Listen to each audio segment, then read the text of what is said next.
From the scorching plains of sub-Saharan Africa to the brutal cold of the Arctic Circle, this vehicle has driven everywhere on our green Earth. It's a shining beacon of utilitarian belief and perfected practicality. So lower your tire pressure, lock up them diffs, and put her in low. It's time to go off-road. This is everything you need to know to get up to speed on the Toyota Land Cruiser. And we're going on a field trip. I'm at the Land Cruiser Heritage Museum in Salt Lake City, Utah, surrounded by the most strategic collection of Land Cruisers in the world. With nearly every single model represented, it is clear that the Land Cruiser is one of the most diverse and influential vehicles in the entire history of the automobile. You ever heard of it? The Land Cruiser is Toyota's longest running nameplate, starting production in 1951 with the BJ model. It was a military vehicle produced in Japan for American use in the Korean War. After the Armistice Agreement in 1953, the war was over, but Toyota wanted to keep making the BJ because it made them a lot of money. But they couldn't just send a bare bones warfighter out into the world and expect to sell big numbers, so Toyota gave the workhorse a redesign with comfier seats and softer suspension. This new model, called the Model 20, encompassed both the gasoline-powered FJ20 and the diesel-powered BJ20. This Land Cruiser was extremely important to Toyota. In fact, it's possible that without it, they might not be around today. That means no Supra, no MR2, no Hachiroku. Toyota had been building cars in Japan since 1936, but weren't selling them outside of the country. After the war, Toyota started looking abroad, but there was a problem. The biggest markets already had their own passenger cars. However, the FJ was just as good, if not better, than America's Jeep. So what they did was send the FJ and the BJ to overseas markets, then put their new passenger car, the Crown, next to it. The reliability and capability of the Land Cruiser gave the Crown credibility. Within Toyota, this was called the Land Cruiser strategy, and Toyota implemented it all over the world. Thanks to the Land Cruiser, the Toyota lineup was seen as a credible option. Okay, quick timeout.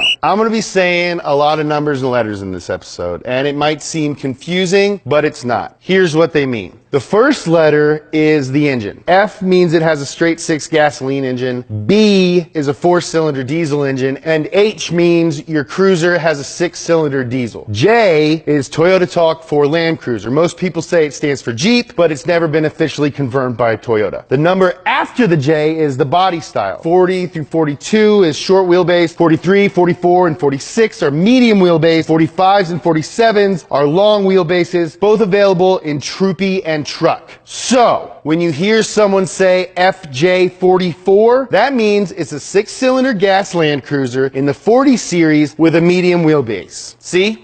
Easy. 1960 saw the first refresh of the FJ line, the Model 40. Yeah, it looked pretty similar to the Model 20, but the 40 was better in every way. Toyota had refined their construction techniques, so the frame and body were stronger. The FJ40 also had a low-range gear that made off-roading way easier. And the Model 40 had more horsepower, 125. You might be saying, gee whiz, James, that doesn't sound like a lot. And you're right, but horsepower isn't that important for off-roading, dum-dum. It's all about the torque. The next FJ update was in 1967, the Model 55 FJ. It was basically a station wagon for the Outback. Some versions had seating for up to 9 people. That's more people than were in my 8th grade graduating class. The Model 55 is probably the funkiest looking of all of the Land Cruisers, earning the nickname Iron Pig because some people thought it looked like a pig that was made out of metal. The Model 55 marked a transition in thinking around utility vehicles. Yes, they can be used to do work in remote places, but they can also carry people. Just like the pickup truck, people were starting to see that the Land Cruiser wasn't just meant for work. It was also meant for life.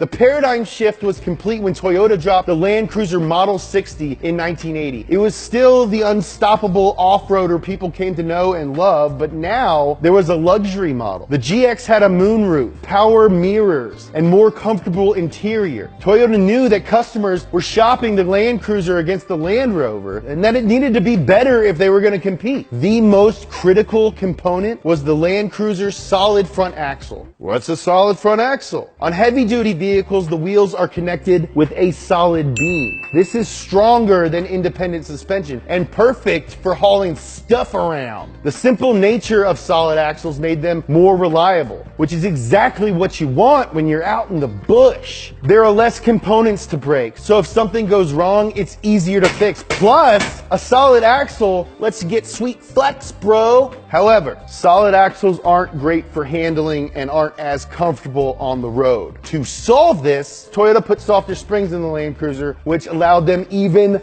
more flex, which made them even better off-road. Good job, Toyota. The Land Cruiser continued to modernize with the Model 70, released in 1984. Small adjustments were made to make the now legendary off-roader even better. The body panels were thickened by 1 millimeter to make them more durable, and the styling was updated for a more domesticated look. If the Model 60 in 1980 marked the Land Cruiser's transition from utilitarian focus to comfort, 1989's Model 80 was a full commitment to luxury. Toyota knew that most people weren't going to take the latest cruiser off-road. That for most people in the US, the Land Cruiser was a family car. But the Land Cruiser didn't mind because it was still a bad A Explorer. It didn't matter if the Model 80 eventually got safer features like anti-lock brakes and airbags, because in 1996, the Land Cruiser earned the ultimate in off-road credibility. The Dakar Rally is one of the most demanding races on earth, spanning from Granada, Spain to Dakar, Senegal, navigating city streets, sand dunes, and some of the most treacherous terrain on earth. Toyota entered 2 Model 80 Land Cruisers in the unmodified diesel class. That means they didn't modify them. And guess what? They won! Toyota would return in 2001 and win again. And if that wasn't enough, they won again in 2005. Oh, that's still not enough? They came back in 2014 and won again. It goes without saying, but you can't stop a Land Cruiser. In 1998, however, the 80 series was replaced by the Land Cruiser 100. By now, everyone knew that Land Cruiser was the best. We all knew this. It rode like a cloud over roads that were impassable to lesser vehicles. It could maneuver itself over the most unforgiving terrain, and it would not die. Hashtag invincible. It is so reliable as a durable 4x4 that the United Nations passed a resolution to use it as their field vehicle of choice. Toyota made the best even better. They developed a new 32-valve V8 that made more horsepower, got better mileage, and reduced emissions. And while in some markets they released a 105 series that carried over most of its guts from the 80 series, including solid front and rear axles, the 100 series that we got had quite a few game-changing bells and whistles. The front suspension was a double wishbone type independent suspension, and the steering was now rack and pinion. This Land Cruiser was designed to feel more like a passenger car than its heavy-duty, rough and tumble predecessors. To further improve riding comfort and steering stability, it had hydraulic vehicle height adjustment and Toyota electronic modulated suspension, or Skyhook TAMS, which made it perform better if for some reason you were driving on paved roads. In '99, it got traction control, and in 2002, the Land Cruiser featured new technology that enabled drivers to see in the dark, just like a cat.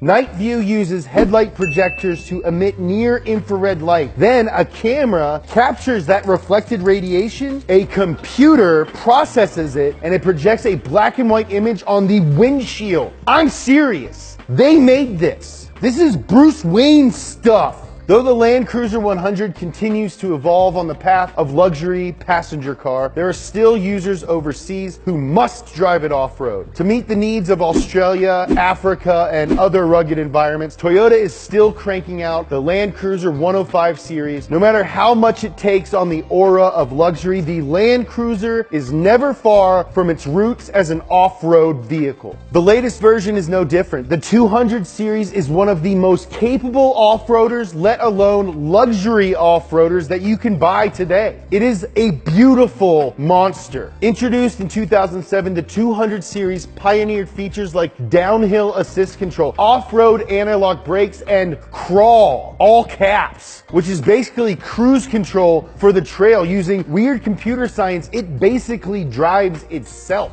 Despite the openly luxurious appearance, the 200 series is still one of the best overland vehicles in the friggin' world. From its start, the Land Cruiser dominated the harsh landscapes of untouched country, but the landscape has changed. Today, the Land Cruiser dominates the automotive landscape, looking down from its lofty luxury perch as king of the mountain. And those harsh, unexplored environments, well, it still dominates there too. Hail to the king, baby. Thanks for watching Up to Speed. What's your favorite off-road story? Share it in the comments below. I want to say a huge thank you to Greg Miller and everyone at the Land Cruiser Heritage Museum for having us out and letting us look around. This place is amazing, and if you're in the Salt Lake area, you should definitely check it out. If you're lucky, then he'll be here and you can learn a ton just like I did. Come here, take a picture, tag me and Donut in it, and I'll send you something weird. Don't forget to like, comment, subscribe, and share.